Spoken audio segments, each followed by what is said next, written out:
Dear students, once again I would like to welcome all of you to a new session of the history class. In the last class we were dealing with chapter 4, second phase of the Indian national movement. Under this title we were seeing a few number of points. Points like partition of Bengal, scheme of partition, causes of partition of Bengal, the anti-partition movement, and people's reaction. So these were the main points which we were dealing with in the first part of this same chapter. Today we are going to continue with the same topic but some other facts with regard to this partition. So the main points which we are going to discuss today is divided into two main points. First one, impacts of the anti-partition movement. Anti-partition movement, I hope you are knowing it. The movement which done by the people against the partition of Bengal. So impact of the anti-partition movement. And the second point which we are going to discuss in today's class is Surat split of 1907. So first we are going to see about the impact of anti-partition movement. First of all, one of the main impact of the anti-partition movement resulted in accelerating national movement. Accelerating national movement or accelerated national movement in three different ways. First one, to resist. People got the courage to resist against the British. Second one, to suffer. People were ready to take any kind of pain and to sacrifice. They were ready to sacrifice even their life for the nation. So when people got such kinds of enthusiasm, they were able to fight against the British and it accelerated national movement. The second point is ideas of Swadeshi and boycott got popular. So for the first time in the history of India, the two different fighting methods implemented in Indian politics, those two different ideas were Swadeshi and boycott. So these two ideas got popular. So it was the one another impact of the anti-partition movement. And the next point is people lost faith in the fair play and justice of the British. Again, in the last class we were discussing about the activities of the different leaders of Indian National Congress.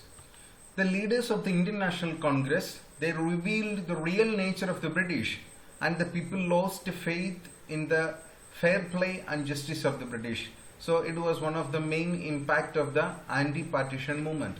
And anti-partition backfired the plans of Lord Curzon because it added more strength to the national movement. So actually, what were the plans Lord Curzon has having? All those plans were becoming a failure due to the anti-partition movement because it added more strength to the national movement. We have seen for the first time in the history of India, Swadeshi and boycott, these two ideology or ideas got implemented. Let's see what is meant by Swadeshi movement.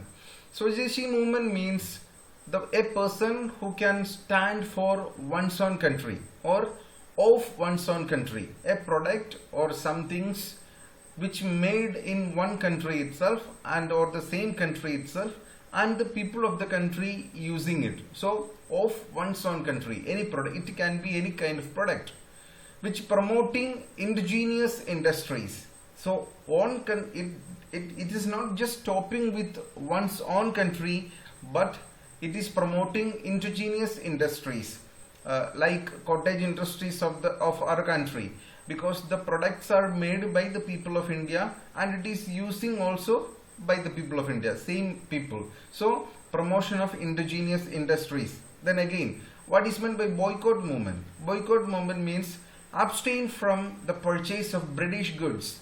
We have already seen, while we are going through the history of India, we will get a very clear picture about what really British people were doing in India. They were purchasing raw materials with less price or for a low cost. They were purchasing raw materials and they have exported it to their country, and from their country they made the final product and brought it back to India and they sold it in India. That means they considered India as a colony to sell their final products, and for those products they were getting cheap cost, which means they were purchasing raw materials from our country by giving very less price. So boycott movement means abstain from the purchase of British goods. So the Swadeshi and boycott movement, or Swadeshi movement and boycott movement, can be considered as the two sides of the same coin. A person who is standing or using the products of his own country, and he is not ready to purchase goods which is coming from the other country, so it can be considered as the two sides of the same coin. Let's see some wider meaning of boycott. Boycott, like boycott British cloth, sugar, salt, then rejection of British speech, then rejection of British post, then boycott people who purchased foreign goods. So all these kinds of ideas can be considered as the wider expression of boycott. And now let's see how was the participation of the people in this movement. Assertive nationalists used this ideology as a weapon against the British. People were reacting like British goods were burned, shops selling British goods were attacked, Swadeshi items were made and sold. So people have done a great job to take part in this movement. So this is how the people got participated in this movement. And again, they haven't stopped there.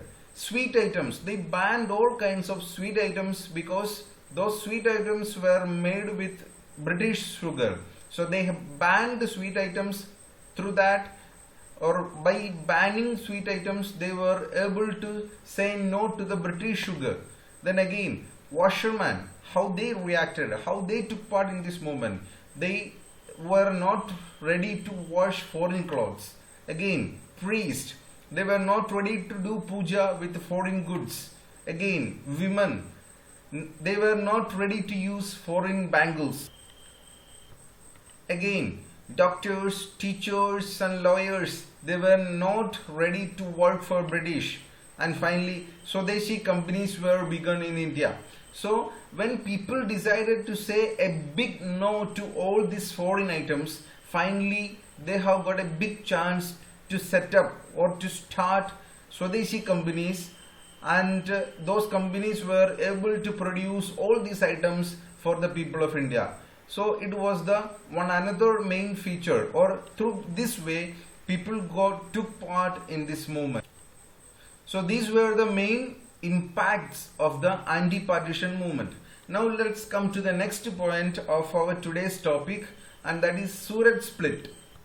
When Swadeshi movement started to grow, it resulted in the growing differences between the early nationalist and the assertive nationalist. Let's see how it happened. That means it started to create a gap, a widening gap between early nationalist leaders and assertive nationalist leaders. There were some reasons behind it. So let's see it one by one. So assertive nationalist and early nationalist, they have made, or it created a kind of differentiation or a gap between both this group. Why it happened? Let's see. Assertive nationalist leaders were thinking about extending these movements to whole India, because they were having a concern about the whole people of India. So they thought of extending these ideologies, like or in other words, the assertive nationalist leaders were thinking to spread Swadeshi movement and boycott movement to the whole India.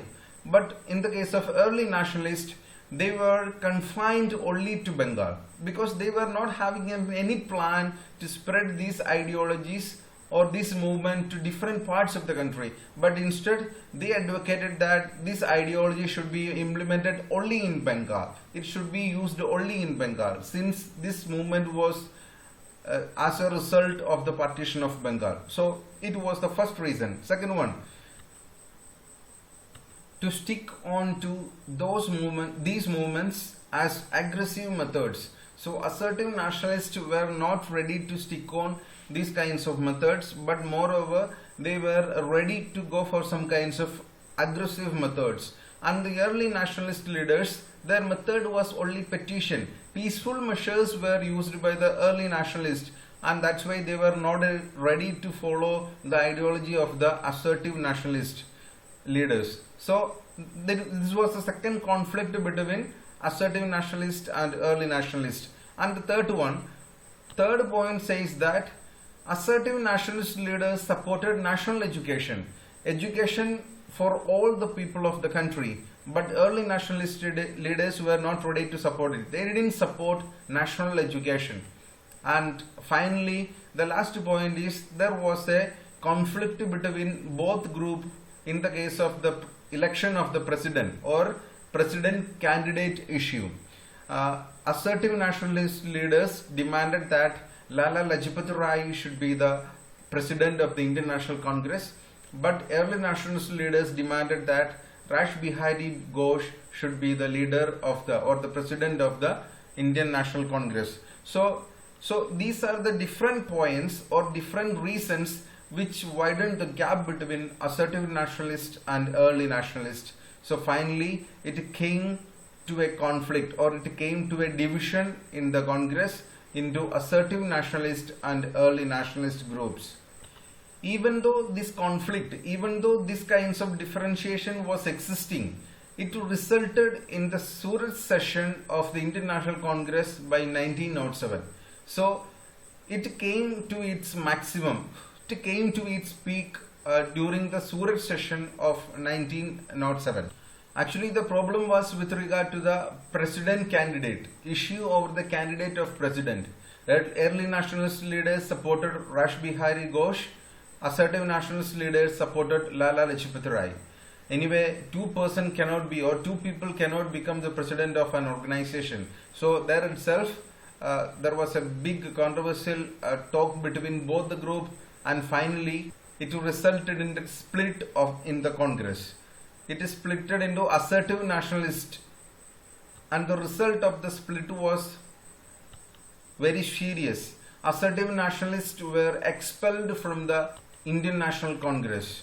So from the Surat session of 1907, from there a group of people who were having very different ideology or some different ideology about the nation and its freedom, they started to flow as a different stream. So it had happened in the history. So it can be considered as a very bad day in the history of the Indian National Congress. Now let's come to the next point. Split in the Congress was an advantage for the British. So the British people were waiting for a chance to strike against the Indian National Congress. So now they have got a wonderful opportunity to stop the growth of nationalism. So this split was a very good advantage for the British, and they followed a different methodology now. It was concession and repression. Concession for early nationalists and the Muslims. At the same time, repression was against assertive nationalists, because as we have seen in the previous part, assertive nationalist leaders were having certain aggressive methods against the British. At the same time, early nationalist leaders were following very peaceful measures against the British. So the people who were following peaceful measures were getting concession from the side of the British. The people who were following certain aggressive measures against the British, and the British people were always trying to repress them. So these were the different factors with regard to the Surat session 1907. So finally, when we come to the conclusion, we will get a point that partition of Bengal has got so many positive aspects. At the same time, it has got certain negative aspects, like Surat session or the split in the Surat session was a reaction or a result of the partition of Bengal or the impact of the anti-partition movement. So it can be considered as a very bad result from the side of the Indian National Congress, or for the Indian National Congress it can be considered as a very bad event in its history. So with this we are going to wind up today, and tomorrow we will be going to continue with a new topic. Till then, thank you.